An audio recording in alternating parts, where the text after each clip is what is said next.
أعوذ بالله من الشيطان الرجيم بسم الله الرحمن الرحيم الله يعلم ما تحمل كل أنثى وما تغيض الأرحام وما تزداد وكل شيء عنده بمقدار عالم الغيب والشهادة الكبير المتعال سواء منكم من أسر القول ومن جهر به ومن هو مستخف بالليل وسارب بالنهار له معقبات من بين يديه ومن خلفه يحفظونه من أمر الله إن الله لا يغير ما بقوم حتى يغيروا ما بأنفسهم وإذا أراد الله بقوم سوءا فلا مرد له وما لهم من دونه من وال هو الذي يريكم البرق خوفا وطمعا وينشئ السحاب الثقال ويسبح الرعد بحمده والملائكة من خيفته ويرسل الصواعق فيصيب بها من يشاء وهم يجادلون في الله وهو شديد المحال له دعوة الحق والذين يدعون من دونه لا يستجيبون لهم بشيء إلا كباسط كفيه إلى الماء ليبلغ فاه وما هو ببالغه وما دعاء الكافرين إلا في ضلال.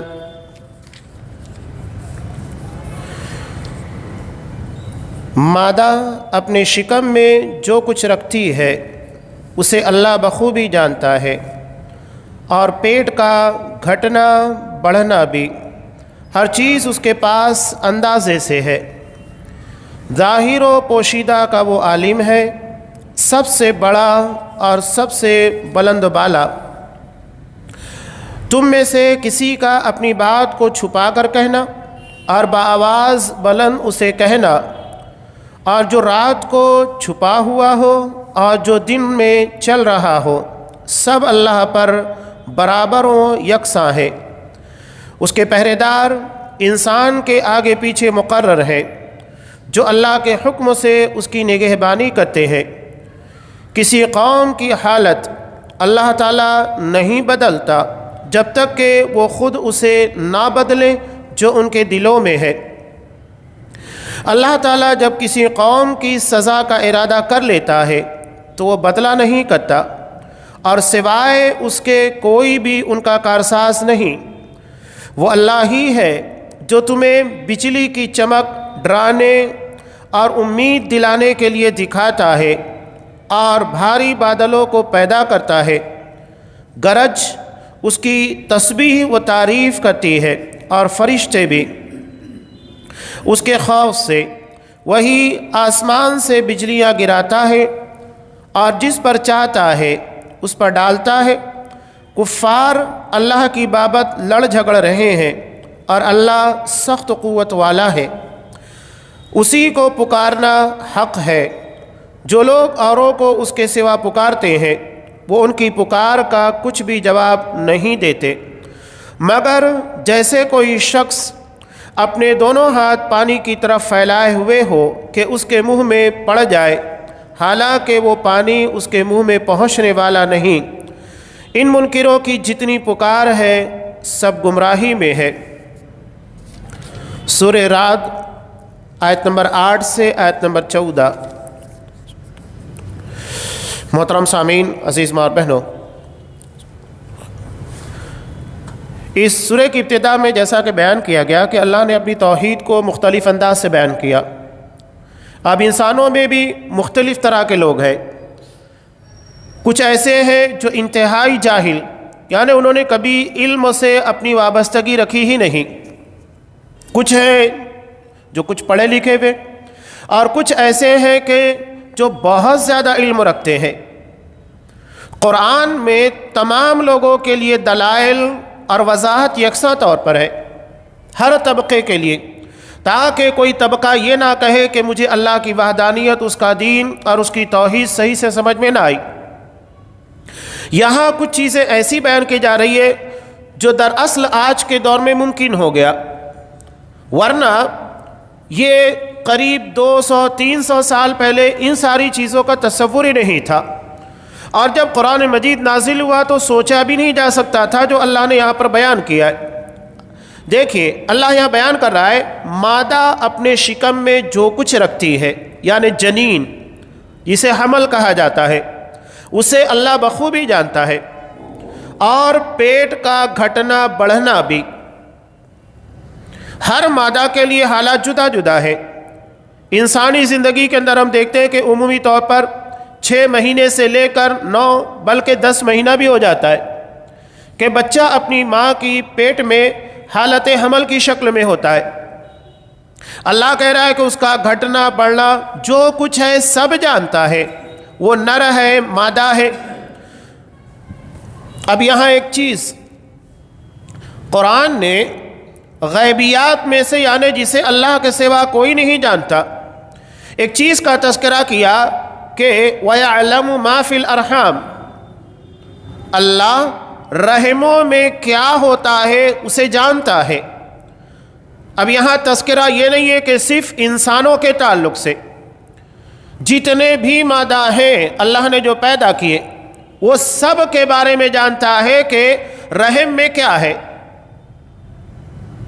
اللہ نے یہ نہیں کہا کہ کون ہے، من یہ عربی زبان میں کون کے لیے جنس کے لیے استعمال کیا جاتا ہے، اور لفظ ما یہ صفت کے لیے استعمال کیا جاتا ہے، یعنی رحم کے اندر مادہ کے پیٹ میں جو بھی چیز ہے وہ کیا ہے، نر ہے مادہ ہے، اچھی ہے بری ہے، اس کی زندگی کتنی ہوگی، لمبا ہے ناٹا ہے، کالا ہے گورا ہے، خوبصورت ہے بدصورت ہے، تمام چیزوں کو اللہ جانتا ہے۔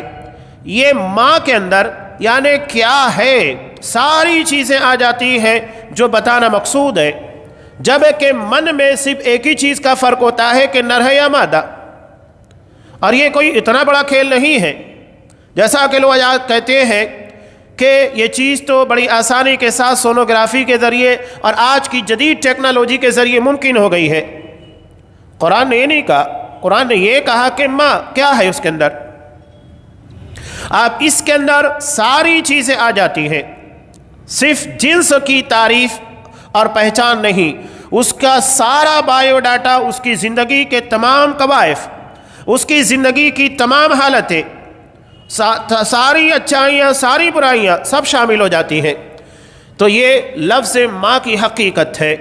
تو یہاں اللہ نے بیان کیا کہ ما تحمل، یعنی مادہ جو اٹھائے ہوئے ہے، کسے اٹھائے ہوئے یہ نہیں، جو اٹھائے ہوئے ہے اسے اللہ جانتا ہے۔ وما تغیض الارحام وما تزداد، اور پیٹ کا گھٹنا اور بڑھنا یعنی کس مرحلے کے اندر جنین پہنچا ہے، یہ صرف جانکاری نہیں ہے، اللہ یہ بتا رہا ہے کہ اللہ ہی کرتا ہے، اس لیے کہ وہ جانتا ہے۔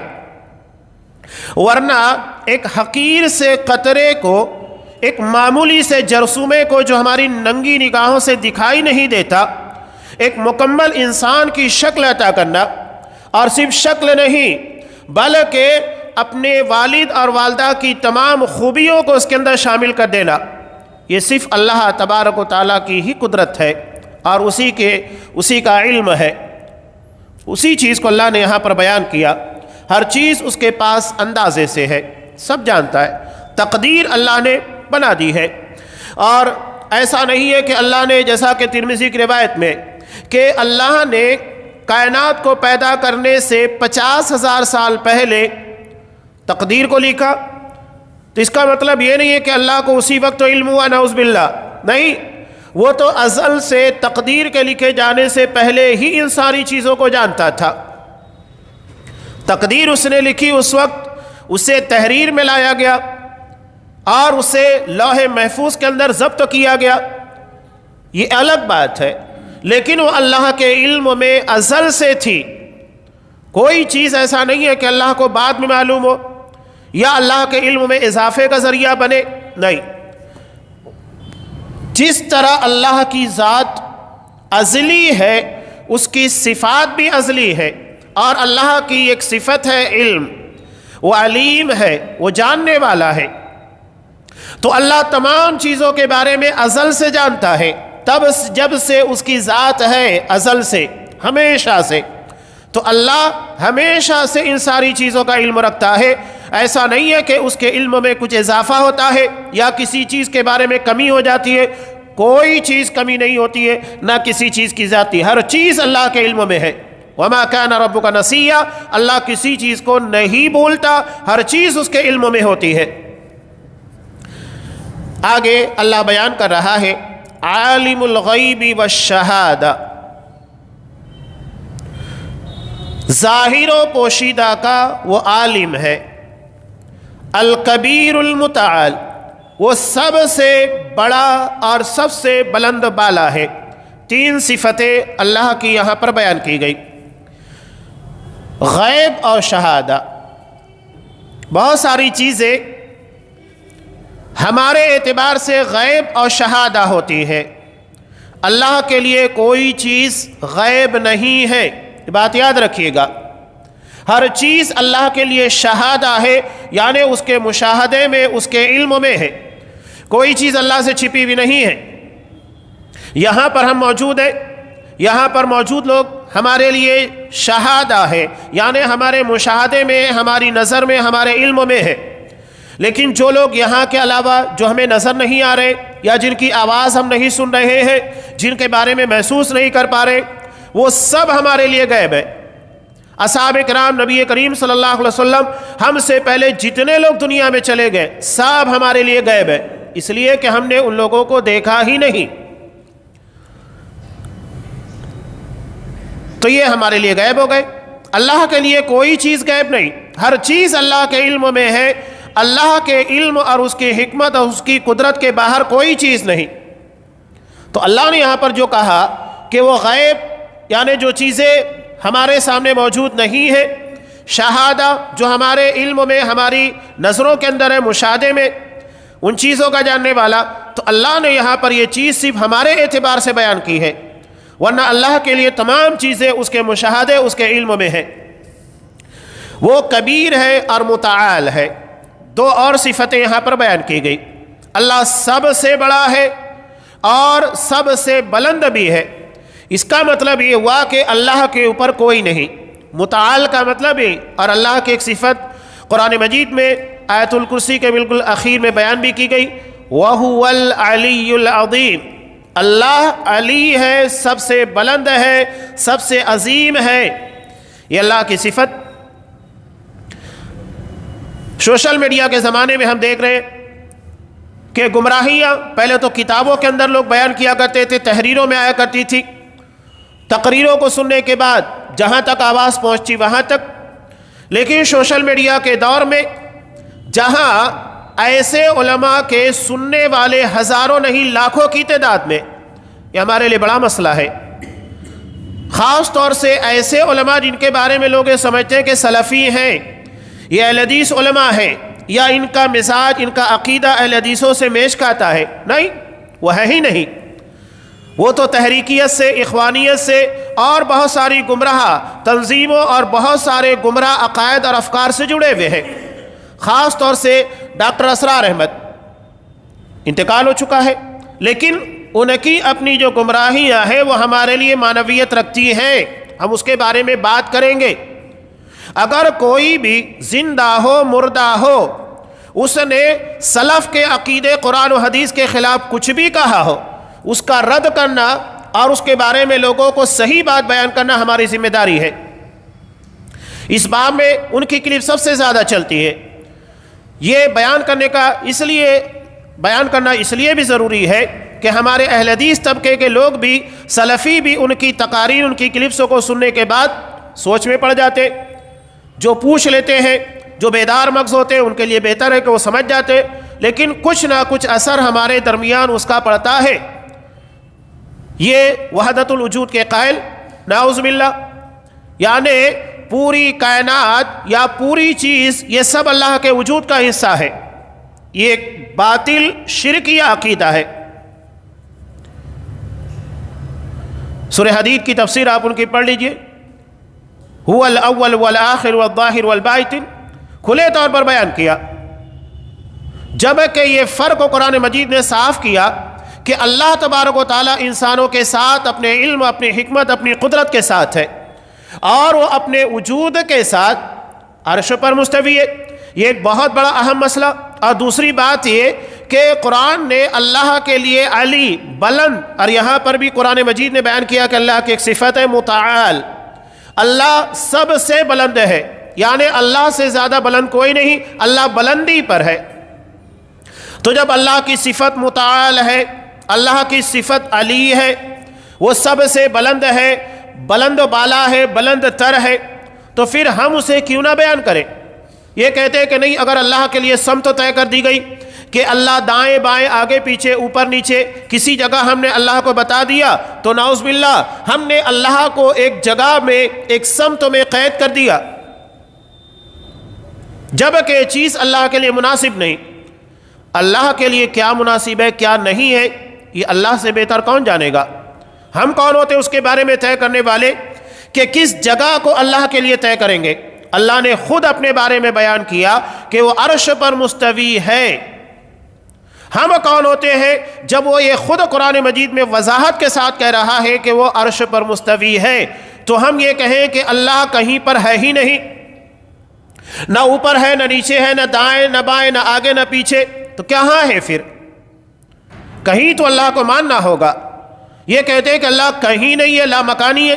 لا مکانی کا مطلب یہ ہے کہ اللہ کسی جگہ پر نہیں ہے، تو اس کا مطلب کیا ہوا؟ اللہ کہیں پر بھی نہیں ہے، نعوذ باللہ۔ تو پھر کہاں ہے؟ جب اللہ کو ہم مانتے ہیں کہ وہ موجود ہے تو کہیں نہ کہیں ہوگا، ایسا نہیں ہے کہ وہ کہیں نہ ہو۔ تو اللہ نے اپنی صفت خود بیان کی ہے کہ وہ متعال ہے، سب سے بلند بالا ہے، اور اللہ علی ہے، سب سے بلند ہے، اور وہ عرش پر مستوی ہے۔ اور یہ خود نبی کریم صلی اللہ علیہ وسلم نے اس کے بارے میں بیان کیا کہ اللہ علی ہے، بلندی کے پر ہے، لیس فوقک شیء، یعنی اللہ کے اوپر، اللہ سے بلند کوئی چیز نہیں۔ یہ ہے اللہ کے علی اور متعال ہونے کی حقیقت۔ یہاں عالم الغیب والشہادہ، اللہ غیب اور شہادہ دونوں چیزوں کو جاننے والا ہے۔ اس کی مثال اللہ نے یہاں پر خود بیان کی ہے، دو مثالیں قرآن مجید نے دی، سواء منکم من اسر القول ومن جہر بہ، کہ تم میں سے کسی کا اپنی بات کو چھپا کر کہنا اور بآواز بلند کہنا، دو الگ الگ کیفیتیں ہیں۔ ایک آدمی اپنے دل میں کچھ باتوں کو سوچ رہا ہے، وہ ہمارے لیے غیب ہے، اس لیے کہ ہم نہیں جانتے کہ وہ کیا سوچ رہا ہے۔ جب وہ اپنی زبان سے اپنی باتوں کا اظہار کرے گا تو یہ شہادہ ہے، یعنی ہمارے علم میں آ گئی۔ اللہ کہہ رہا ہے کہ تم اپنی باتوں کو دل میں چھپا کے رکھو جس کے بارے میں کسی کو علم نہ ہو، اور تم اسے ظاہر کر دو، لوگ جاننے لگ جائیں۔ اللہ کے لیے دونوں برابر ہے، انسان کے لیے دونوں الگ الگ ہے، اللہ کے لیے دونوں برابر ہے۔ اور دوسری بات، وَمَنْ جَهَرَ بِهِ وَمَنْ هُوَ مُسْتَخْفٍ بِاللَّيْلِ، جو لوگوں کے سامنے یعنی دل کے اجالے میں کوئی کام کرے، اور وہ شخص جو کہ اندھیرے میں چھپ کر کوئی کام کرے۔ ایک شخص اگر رات کی تنہائی میں کوئی کام کرتا ہے، اندھیرے میں کوئی کام کرتا ہے، وہ ہمارے لیے غیب ہے، اس لیے کہ ہم اس کو نہیں جان پاتے۔ اور وہی کام اگر وہ دن کے اجالے میں کرے گا، ہم دیکھتے ہیں، وہ ہمارے مشاہدے میں آتا ہے۔ اللہ کہہ رہا ہے کہ یہ انسانوں کے لیے غیب اور شہادہ ہے، میرے لیے سب برابر ہے، سواؤن، یہ ساری چیزیں برابر ہیں۔ یعنی اللہ جس طرح دن کی باتوں کو اچھے طریقے سے جانتا ہے، اسی طرح رات کی تنہائی اور رات کے اندھیروں میں کیے گئے اعمال کو بھی سب سے بہتر جانتا ہے۔ جس طرح زبان سے نکلی باتوں کو جانتا ہے، اسی طرح دل میں چھپے ہوئے راز اور دل کی دھڑکن اور دل میں آنے والے خیالات کو بھی جانتا ہے۔ ہر چیز اللہ کے لیے برابر ہے، یکساں ہے۔ یہ اللہ کے علموں کے بارے میں بات چل رہی ہے۔ آگے اللہ بیان کر رہا ہے اللہ کی قیومیت، یعنی اس کائنات کو اور مخلوقات کو پیدا کرنے کے بعد اس کو سنبھالنا، ان کی حفاظت کرنا، نظم و نسق، یہ ساری چیزیں اللہ کی ذمہ داری ہے۔ ایسا نہیں کہ اللہ صرف جانتا ہے، بہت ساری چیزیں ہم جانتے ہیں لیکن کر نہیں پاتے۔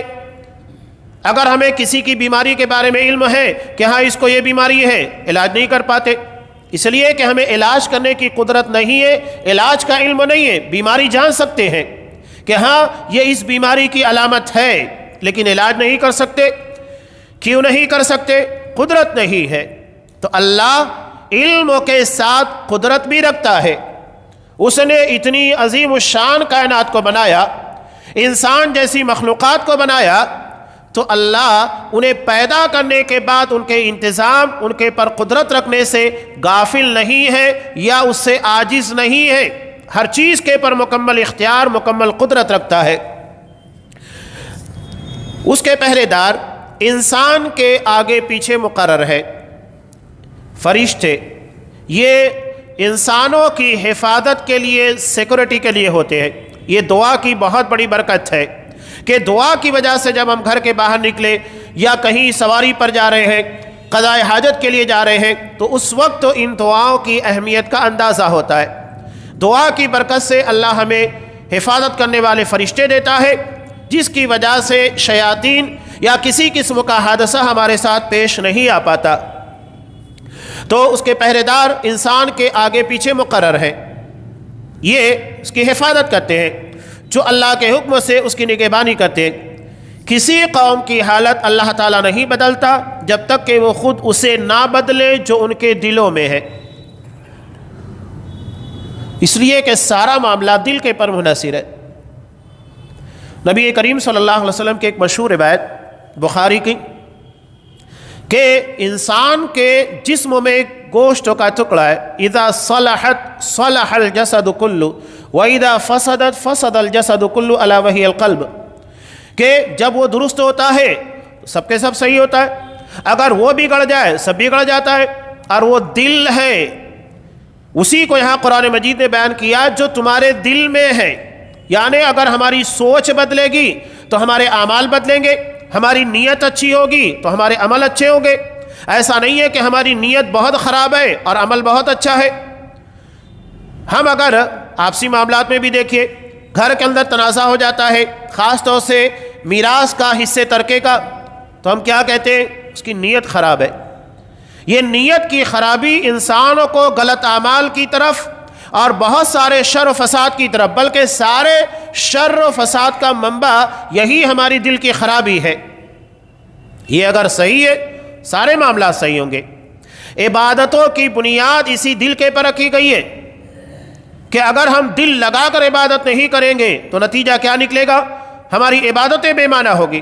ہمارے اجر و ثواب کا انحصار اسی چیز کے پر ہے.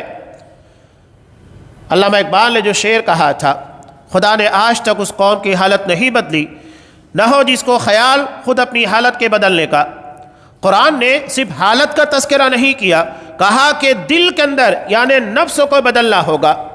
جب اس چیز کے پر قابو ہوگا تو باقی ساری چیزیں بہتر ہو جائے گی.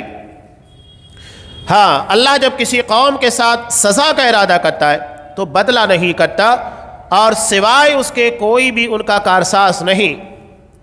اللہ کب کسی قوم کے پر اجتماعی طور پر آفات سماویہ بطور سزا کے یا زمین میں حادثات زلزلوں کی شکل میں کب لاتا ہے؟ جب حجت کو پورا کر دیا جاتا ہے، اللہ کی طرف سے ملی ہوئی مہلت ختم ہو جاتی ہے. جب وہ مہلت ختم ہوتی ہے تو پھر اللہ کی طرف سے عذاب آتا ہے اور سزا ہوتی ہے. یہ کب ہوتا ہے؟ جب اجتماعی طور کے پر یہ سارے معاملات بگڑتے ہیں، یعنی پوری قوم جب اس کے اندر عمومی طور کے پر سوائے کچھ لوگوں کے شامل ہو جاتی ہے تو یہ اللہ کی طرف سے عذاب کو دینے والا معاملہ ہے.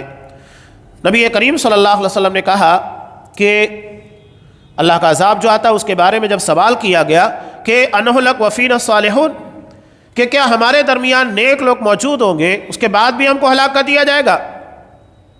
تب آپ صلی اللہ علیہ وسلم نے کہا کہ ہاں، اذا کثر الخبث، جب نیکی کے مقابلے میں خبث، گناہ، زیادتی، ظلم، یہ ساری چیزیں زیادہ ہو جائے گی، تو جب یہ چیز بڑھ جائے گی، اپنی حدوں کو پار کر جائے گی، تو اس کے بعد اللہ کا عذاب پوری قوم کے پر عمومی شکلوں کے پر آتا ہے. تو یہ اللہ کے عذاب کو دعوت دینے والے اعمال. وہ اللہ ہی ہے جو تمہیں بجلی کی چمک ڈرانے اور امید دلانے کے لیے دکھاتا ہے اور بھاری بادلوں کو پیدا کرتا ہے. بادل کے پر توجہ دیجیے.